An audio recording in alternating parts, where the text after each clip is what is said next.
En Afrique, l'or est une richesse convoitée, mais aussi une source de tension. Aujourd'hui, nous plongeons dans un conflit qui oppose le géant minier Barrick Gold, dirigé par le Sud-Africain Mark Bristow, et le gouvernement malien du général Assimi Goïta. Qui sortira gagnant de ce bras de fer? C'est ce que nous allons découvrir dans cette vidéo.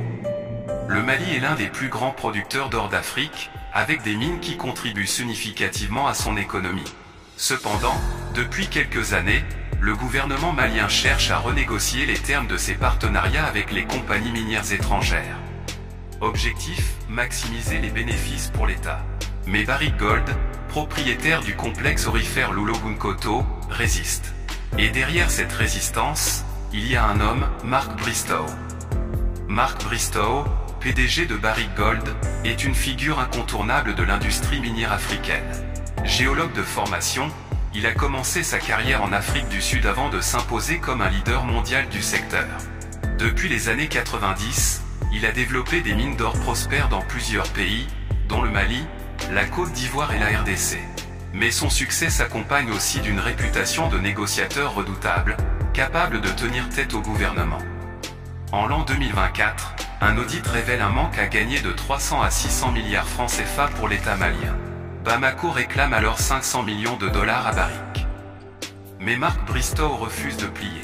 Malgré des mois de négociations, les tensions montent. Le gouvernement malien saisit des stocks d'or et arrête même des dirigeants de compagnies minières. Barrick suspend ses opérations et lance une procédure d'arbitrage. Un véritable bras de fer s'engage. Pour le Mali, l'enjeu est de taille, augmenter sa part des bénéfices miniers pour financer son développement.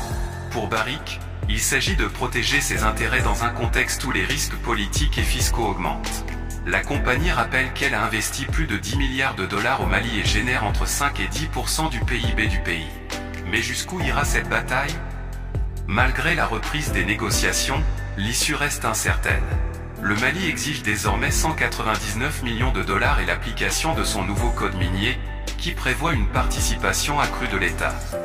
Barrick, de son côté, cherche à redéfinir les termes du partenariat. Pendant ce temps, les 8000 employés de la mine et les fournisseurs locaux attendent une résolution. Ce conflit entre Mark Bristow et Assimi Goïta illustre les défis complexes de l'industrie minière en Afrique. Entre intérêts économiques, souveraineté nationale et développement local, les enjeux sont multiples. Et vous, qu'en pensez-vous? Partagez votre avis en commentaire et n'oubliez pas de vous abonner à Africa BV pour plus d'analyses sur l'actualité africaine. À bientôt.